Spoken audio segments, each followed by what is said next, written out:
eu sou o professor Lucas Neto.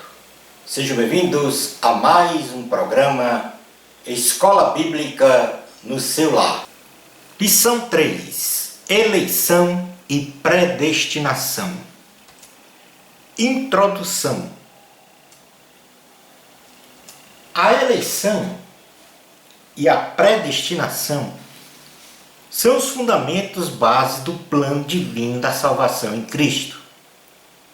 Nesta lição, estudaremos sobre a eleição e predestinação com suas essencialidades, finalizando o nosso estudo conhecendo na íntegra as etapas da salvação em Cristo.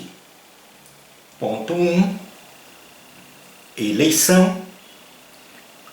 Oriunda do termo grego eklego, a eleição significa fazer uma escolha, ou seja, é um ato de escolher preferencialmente uma opção dentre duas ou mais opções disponíveis para consolidar um objetivo, um rumo, um propósito, um plano, uma meta, um efeito em uma determinada situação, etc.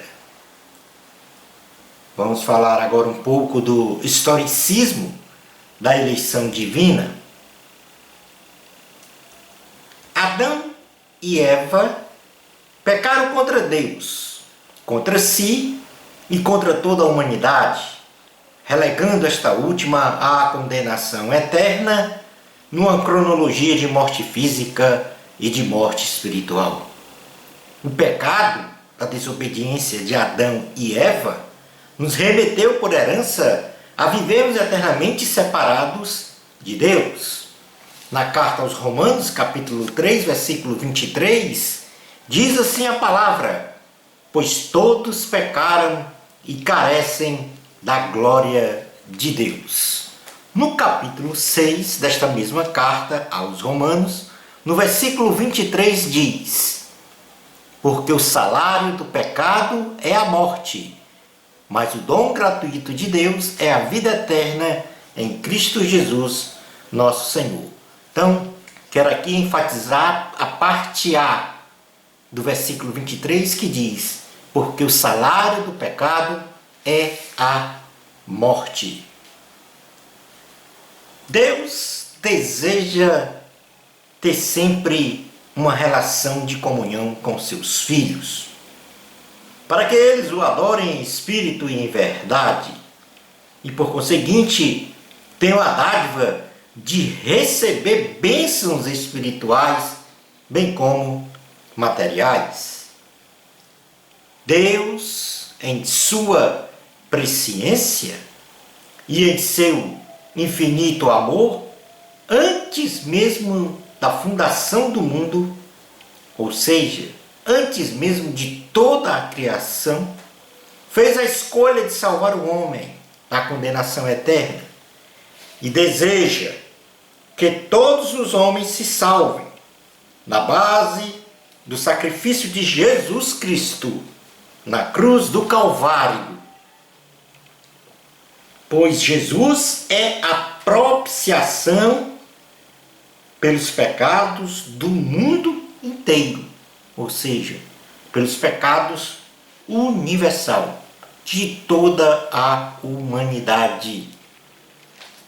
Na primeira carta a Timóteo, capítulo 2, versículos de número 1 ao 4, 1 Timóteo, capítulo 2, versículos 1 ao 4, diz assim a palavra do Senhor: antes de tudo, pois, exorto que se use a prática de súplicas, orações, intercessões, ações de graças em favor de todos os homens, em favor dos reis e de todos os que se acham vestidos de autoridade, para que vivamos vida tranquila e mansa, com toda piedade e respeito.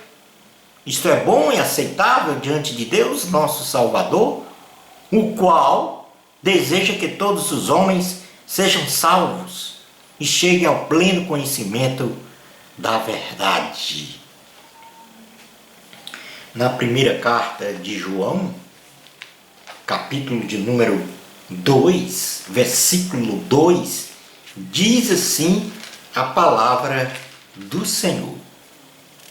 Primeira carta de João, capítulo 2, versículo 2.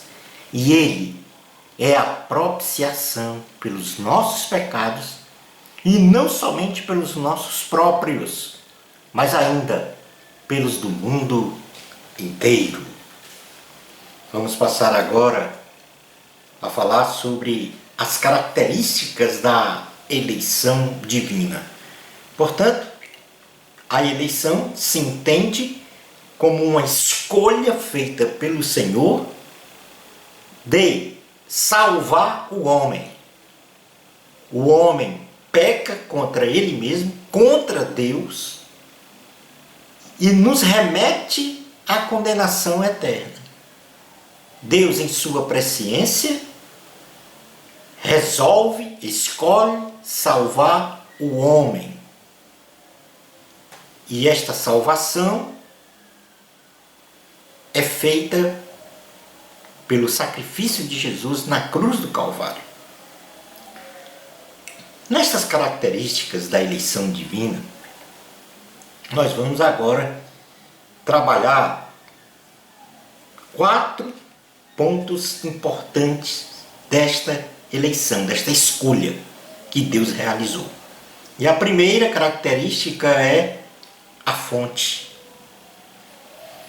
A eleição ou escolha de Deus Pai para a salvação do homem tem como fonte a pessoa de Jesus Cristo. Ou seja, a escolha de Deus Pai para salvar o homem da condenação eterna só tem eficácia na obra redentora de Cristo, tipificada pela sua morte de cruz, pelo derramamento de seu precioso sangue vertido na cruz do Calvário, que propiciou o perdão de todos os nossos pecados.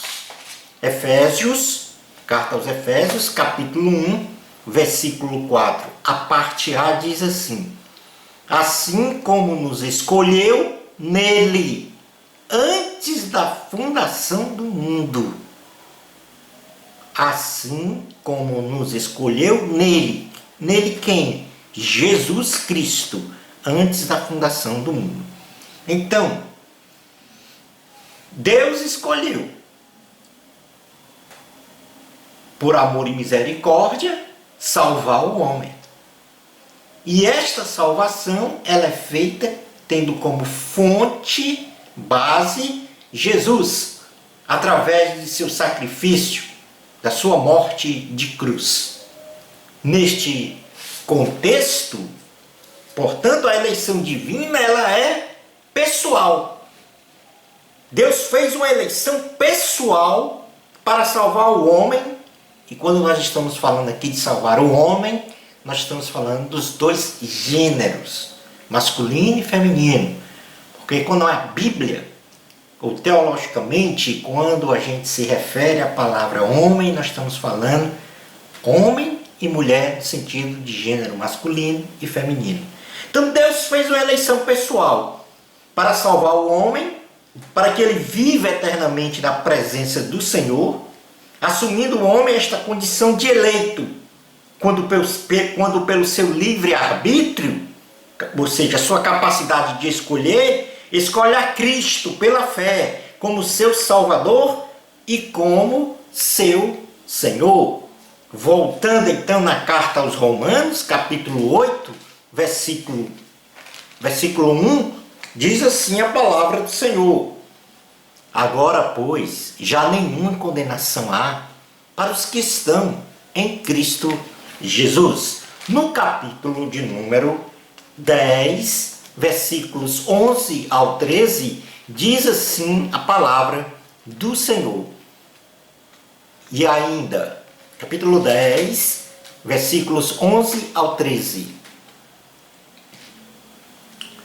Porquanto a Escritura diz: todo aquele que nele crê não será confundido, pois não há distinção entre judeu e grego, uma vez que o mesmo é o Senhor de todos, rico para com todos os que o invocam, porque todo aquele que invocar o nome do Senhor será salvo.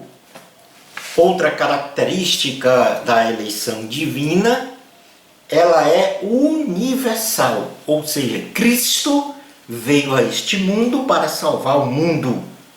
Deus fez uma eleição universal para salvar o mundo, toda a humanidade, pela morte e ressurreição de Cristo, que tem como consequência direta para os eleitos a vida eterna.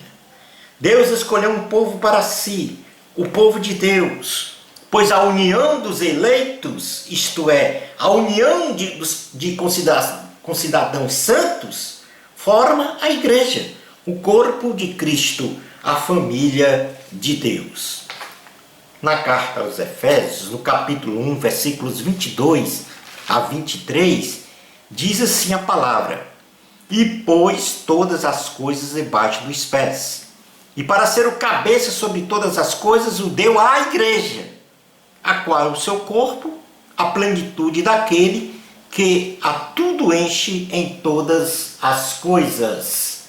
No capítulo 2, versículos 19 ao 20, diz assim a palavra: assim já não sois estrangeiros e peregrinos, mas concidadãos dos santos, e sois da família de Deus, edificados sobre o fundamento dos apóstolos e profetas, sendo ele mesmo, Cristo Jesus, a pedra angular. A quarta característica da eleição divina é que ela faz parte de um plano de salvação. A eleição é uma etapa do plano de salvação.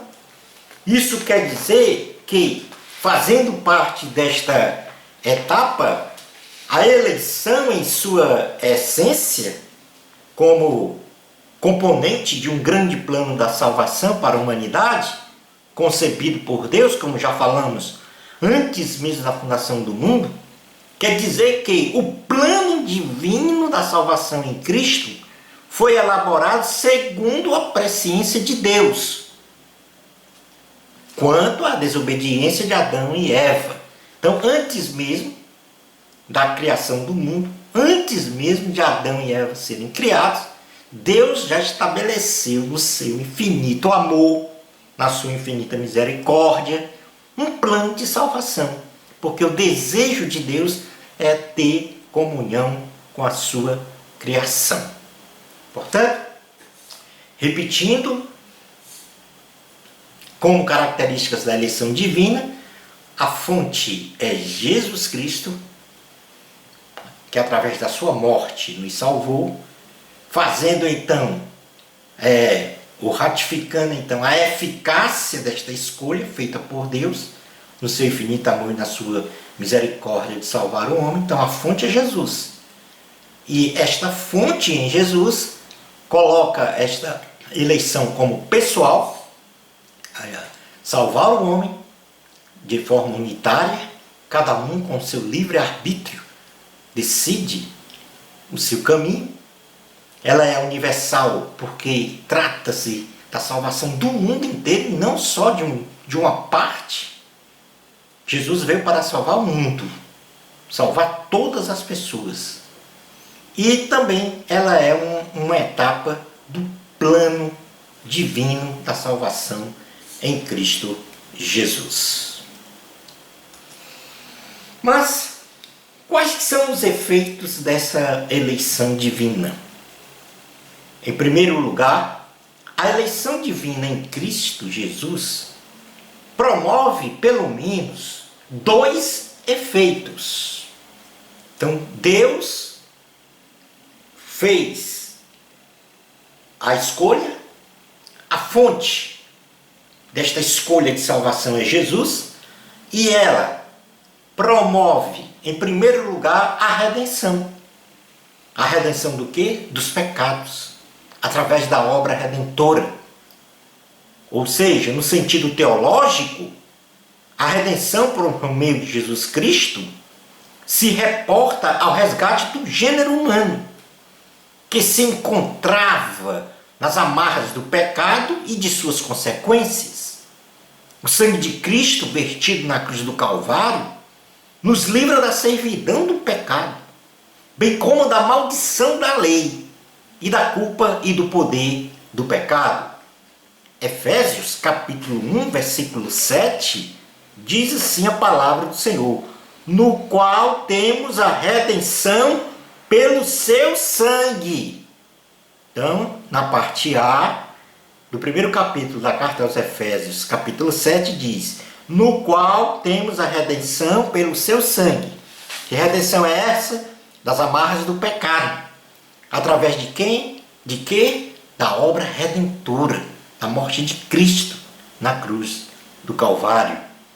Na carta aos Gálatas, nós temos no capítulo de número 2, melhor dizendo, no capítulo de número 3, versículo 13 ao 14, o seguinte: Cristo nos resgatou da maldição da lei, fazendo-se ele próprio maldição em nosso lugar, porque está escrito: maldito todo aquele que for pendurado em madeiro, para que a bênção de Abraão chegasse aos gentios em Jesus Cristo, a fim de que recebêssemos pela fé o Espírito prometido. O segundo efeito desta eleição de salvar o homem na fonte que é Jesus Cristo, houve o efeito da remissão de pecados. E entenda-se aí remissão de pecados do perdão dos nossos pecados. A remissão dos pecados significa o perdão de pecados que advém exclusivamente de Cristo, sendo este perdão divino em toda a sua completude, cheio de misericórdia, bondade e veracidade de Deus. Jesus, ao nos redimir de nossos pecados, graciosamente apaga as nossas transgressões e iniquidades, não se lembrando mais delas.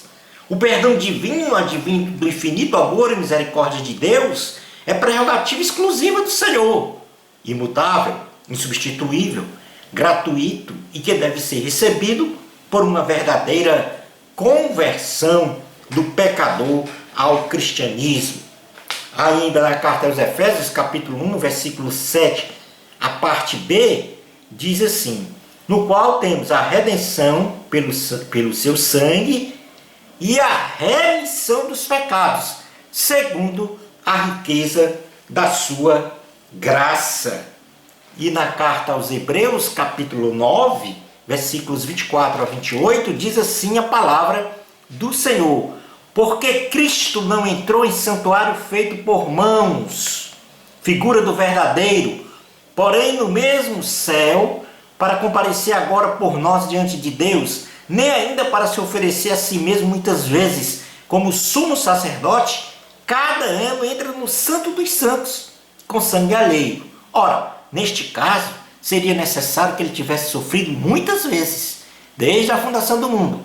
Agora, porém, ao se cumprirem os tempos, se manifestou uma vez por todas, para aniquilar pelo sacrifício de si mesmo o pecado. E assim como aos homens está ordenado morrer uma só vez, vindo depois disso o juízo, assim também Cristo, tendo se oferecido uma vez para sempre, para tirar os pecados de muitos, aparecerá segunda vez sem pecado aos que o aguardam para a salvação.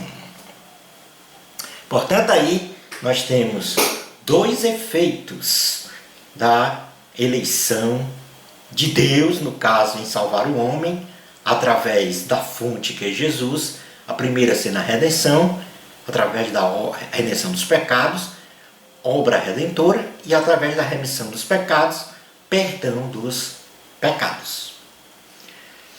Vamos falar agora um pouco sobre predestinação.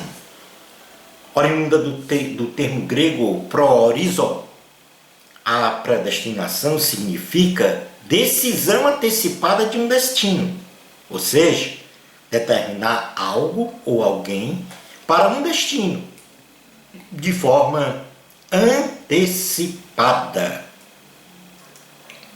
A predestinação divina para o homem. A predestinação divina para o homem. Deus, pela sua infinita misericórdia e pelo seu infinito amor, também antes da fundação do mundo, predestinou o homem para a vida eterna. Predestinou o homem para viver eternamente no céu. Predestinou o homem para usufruir das benesses do céu, sendo este destino final o reino de Deus na Jerusalém celeste, onde anjos fiéis e os filhos de Deus, homens e mulheres, salvos e redimidos, irão se reunir em louvor, em adoração e gratidão eternamente com o Senhor. Este é o restabelecimento da condição inicial da criação, na relação de Deus com o homem, onde Adão e Eva viviam no paraíso, tendo todos os dias comunhão com o Senhor. Então, a predestinação divina para o homem é que o homem tenha vida eterna e viva no reino de Deus, na Jerusalém celeste, no paraíso, como era no início com Adão e Eva, tendo o Senhor todos os dias comunhão com eles, e terá eternamente comunhão conosco, em nome de Jesus Cristo. De outro modo, homens que também pelo seu livre-arbítrio não escolhem a Cristo pela fé como seu Salvador e Senhor, contrariando a vontade de Deus, não podem ser predestinados para a salvação eterna, ou seja, salvação para Deus. Não podem ser predestinados para viverem o reino de Deus na Jerusalém celeste. E assim estarão no caminho que leva para a condenação eterna. Logo, a predestinação significa que aos que creem em Cristo serão salvos, não por méritos próprios. E aos que não crerem em Jesus serão condenados eternamente ao lago de fogo e enxofre. Na carta, ou melhor dizendo, no Evangelho de Jesus, segundo escreveu João, capítulo 3, versículos 16 ao 18, diz assim a palavra do Senhor: porque Deus amou ao mundo de tal maneira que deu seu Filho unigênito, para que todo que nele crê não pereça, mas tenha a vida eterna. Porquanto Deus enviou seu Filho ao mundo, não para que julgasse o mundo, mas para que o mundo fosse salvo por ele. Quem nele crê não é julgado.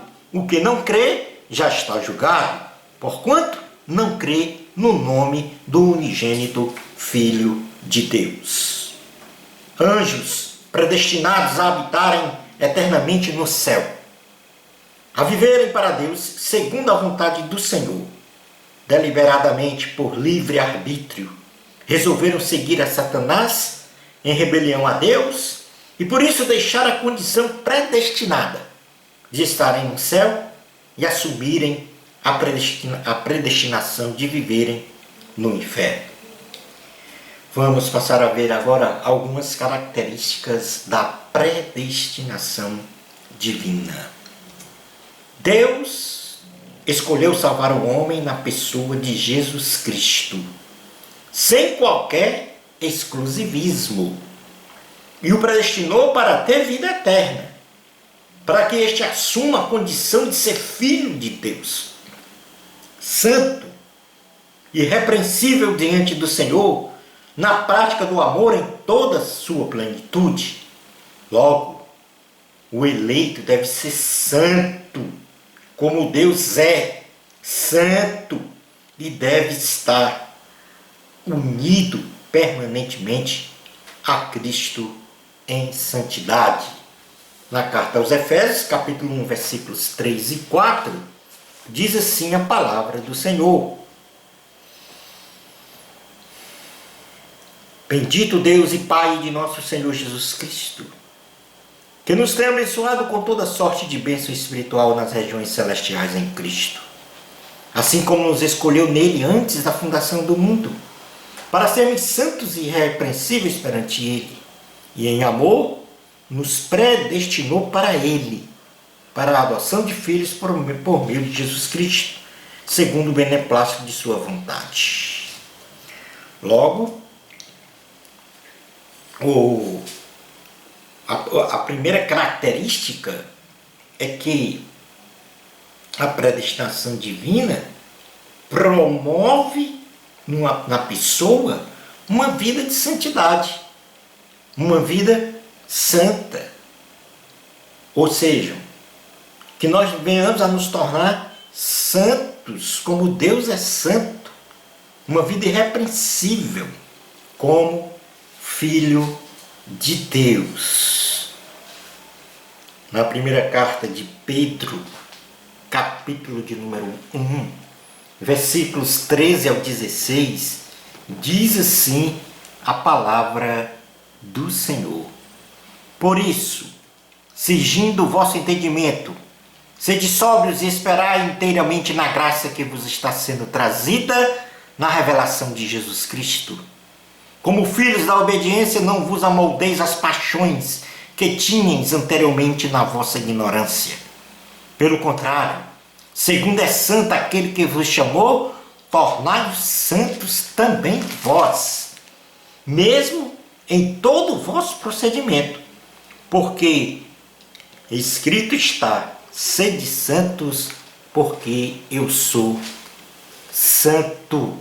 Portanto, aí, essa, vamos dizer assim, ordenança até do Senhor, para que sejamos santos como Ele é santo. Na primeira carta aos Tessalonicenses, capítulo 5, versículo 23, ele diz assim, a palavra do Senhor: o mesmo Deus da paz vos santifique em tudo, e o vosso espírito, alma e corpo sejam conservados íntegros e irrepreensíveis na vida de nosso Senhor Jesus Cristo. Portanto, a predestinação já nos coloca para a predestinação no sentido de o homem, Deus, a vontade de Deus é de que o homem viva eternamente, que o homem participe do reino de Deus e more na Jerusalém celestial. Este homem, para morar neste reino de Deus, nessa Jerusalém celestial, precisa ser santo, como Deus é santo. Precisa ter uma vida, um espírito, uma alma e um corpo conservados íntegros e irrepreensíveis diante do Senhor.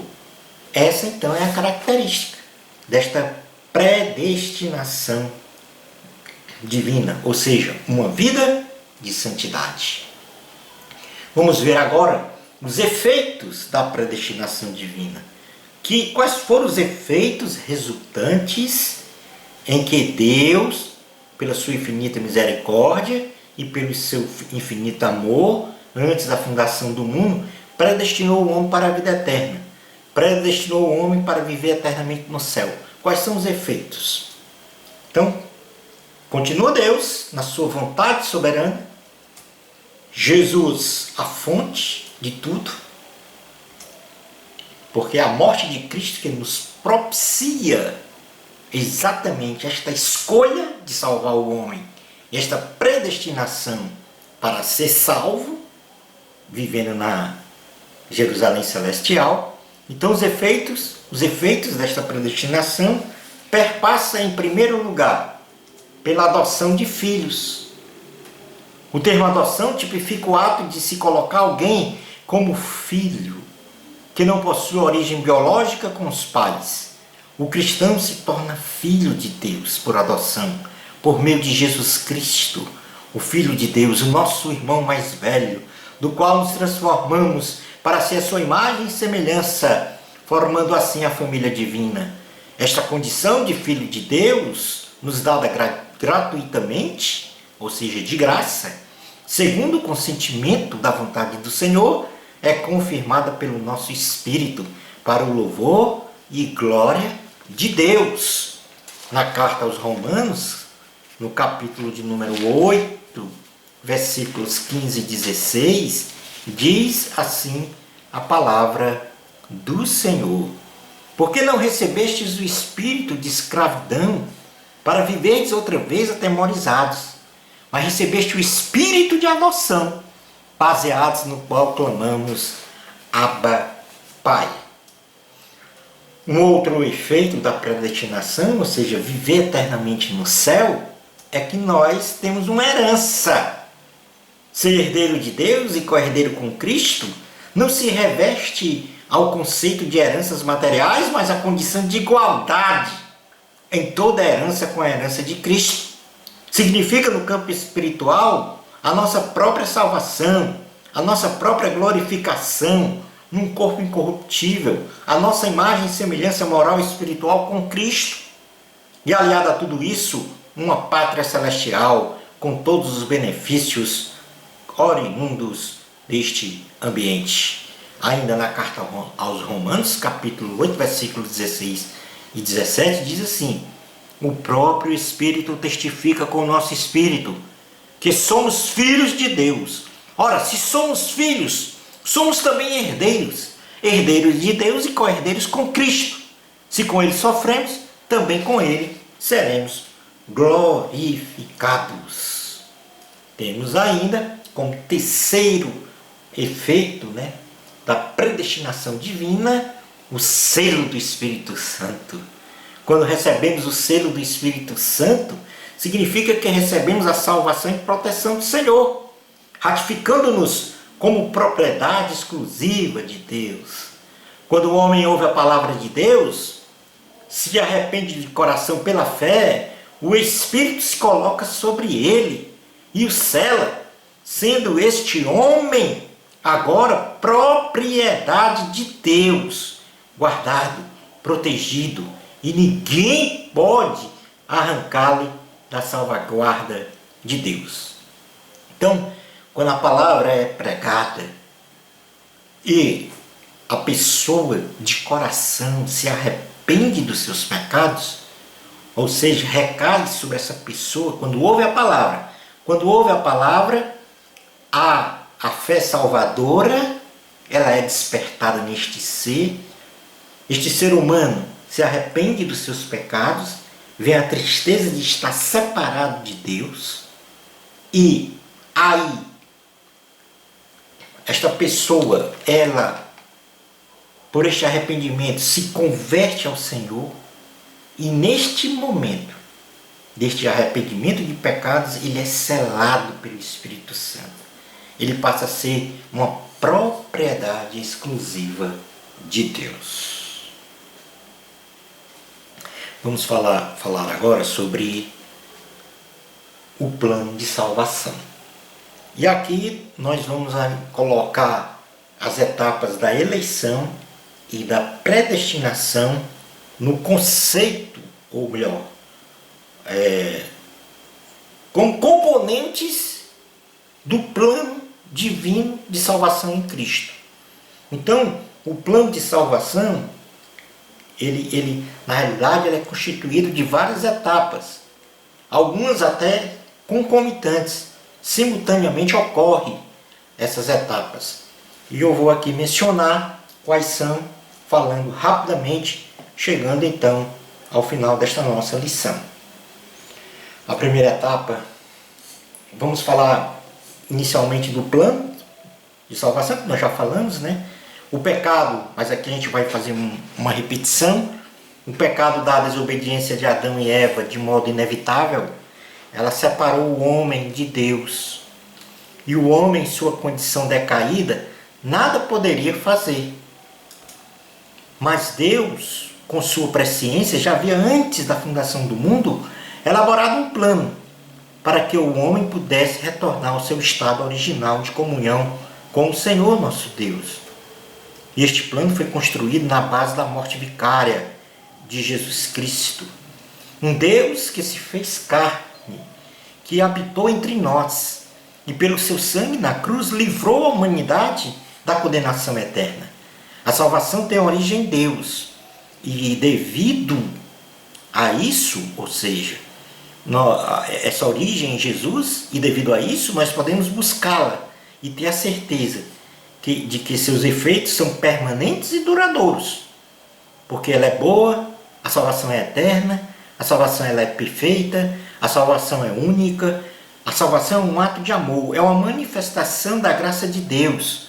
A salvação é um ato de justiça, é o livramento das consequências da morte espiritual.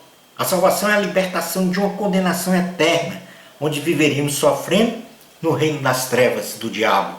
É o plano divino para que o homem volte a ter vida eterna com o Senhor. Vamos ver agora aqui o processo, a salvação, agora sim, no sentido de sua composição em etapas. A primeira etapa é da eleição, já falamos sobre isso. A segunda etapa é a da predestinação, já falamos sobre isso. A terceira etapa é a vocação ou chamamento, que num sentido bem mais amplo nós poderíamos dizer que este chamamento, ou seja, a Escritura ela diz que existe um chamado especial de Deus para a salvação, para todas as pessoas.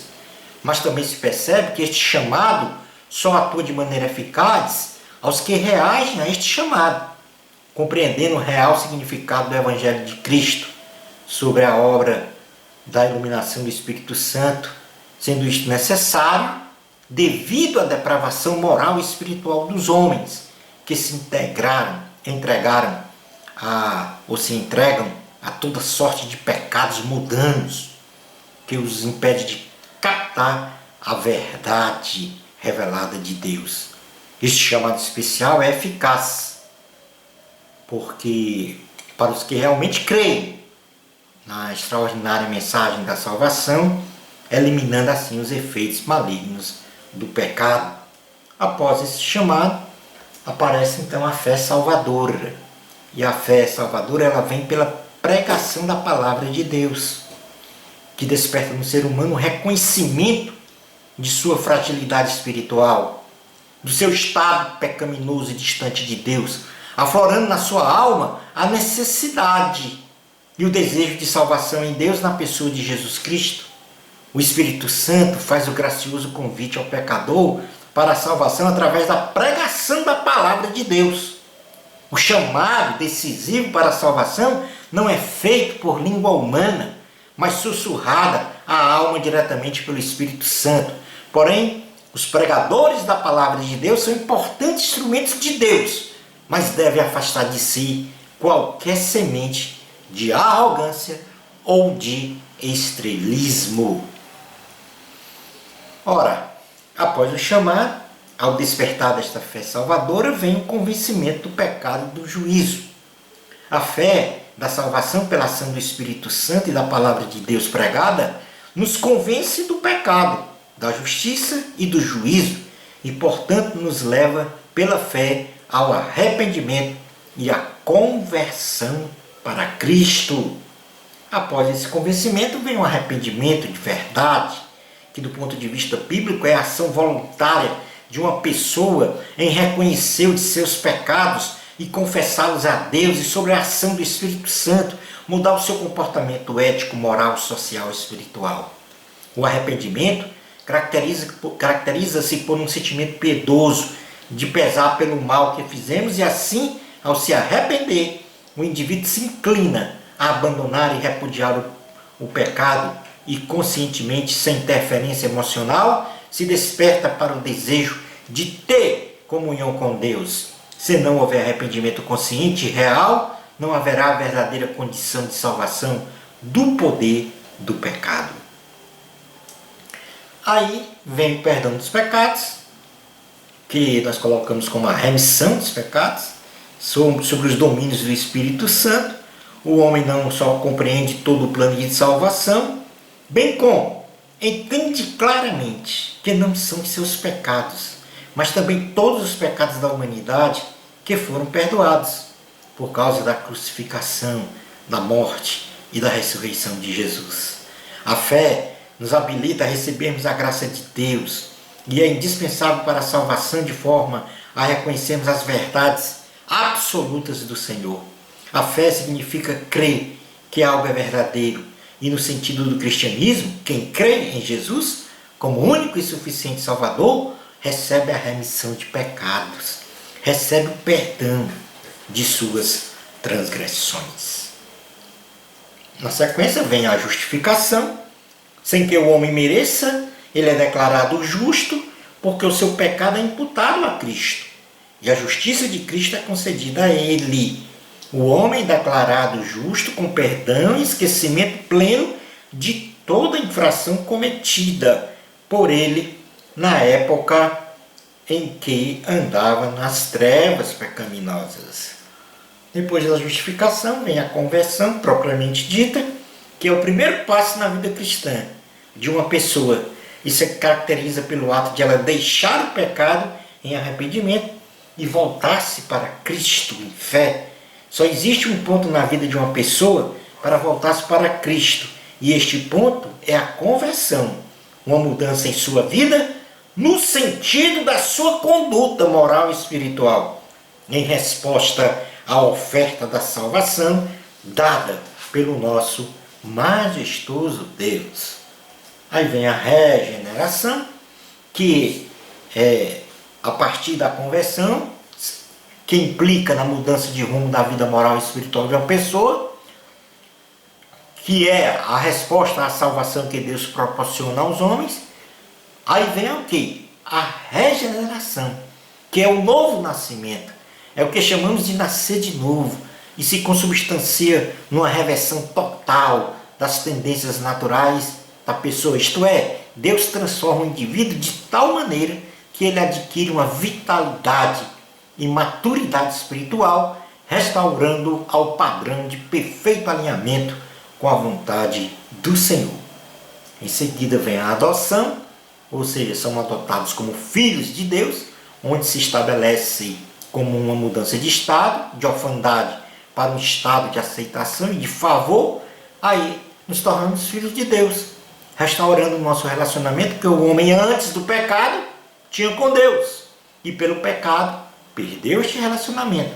A adoção ocorre concomitantemente com a conversão, regeneração e justificação. E significa uma imediata reconciliação com o Senhor dos Senhores. Quando recebemos a filiação de adoção, então passamos a contar com o amor e a boa vontade de Deus, e somos considerados filhos de Deus, irmãos de Jesus Cristo e herdeiros do céu. Então observe que justificação, conversão, regeneração, adoção, perdão dos pecados, arrependimento, isso ocorre quase que simultaneamente. Aí vem a santificação. A santificação é a obra contínua de Deus na vida do salvo e exige um tempo extenso de vida para se completar. Isto é, durante a vida do salvo, a obra sobrenatural feita por Deus o coloca separado do pecado, de tudo que é mal, de tudo que é ruim, até em pensamentos. A santificação guarda um processo progressivo, onde o salvo se aproxima cada vez mais de Deus, se relacionando com Ele em oração, na meditação da palavra, na adoração, na consagração ao Senhor, no serviço a Deus, de forma perseverante, ratificada pela sua conduta moral e espiritual cristã. O alvo da santificação é ser semelhante a Cristo. E por fim, nós temos a glorificação. Portanto, aí 13 etapas neste processo da salvação. A glorificação, ela é o ápice do processo. Ela é a parte final de todo o processo de salvação. Ela é a parte prática da salvação. Prática que eu digo no sentido em outra dimensão, na dimensão espiritual, ou seja, na dimensão celestial, melhor dizendo, onde o salvo terá toda a plenitude do conhecimento de Deus, pois veremos ao Senhor face a face. Quando formos glorificados, ou seja, sair de um corpo corruptível sujeito a doenças e à morte, ou seja, num corpo frágil, semeado em desonra, para um corpo incorruptível, imunes a doenças, a deteriorações, num corpo glorioso e forte. Então, Em tudo seremos como Deus queria que fôssemos desde o princípio da criação. A nossa glorificação é a consolidação, é a consumação da nossa salvação, em que viveremos num corpo glorificado eternamente com o Senhor, e essa condição em parte ocorre com a nossa morte física na terra e em parte ocorrerá no momento tão ansiado, tão esperado, que é a segunda vinda de Cristo. Portanto, aí estão as 13 etapas da salvação, do processo de salvação, cujo Deus é o planejador e executor. Concluindo a nossa aula de hoje, Jesus Cristo é o caminho, a verdade e a vida. Ele morreu por nós para nos salvar de tão grande condenação, que era ser escravo eternamente no mundo das trevas. Só temos uma vida física, e é vivendo nela que temos que desenvolver a salvação recebida através da eleição, da chamada, vocação, da conversão pelo arrependimento mediante a fé, da regeneração, da justificação, pela adoção de filhos de Deus, nos santificando para a consolidação de um corpo glorificado. Shalom Adonai. Chegamos ao final de mais uma videoaula. Bênçãos especiais de Jesus para você. Amor a Cristo, a glória é de Deus. Até ao nosso próximo programa, Escola Bíblica no seu lar, se Deus permitir.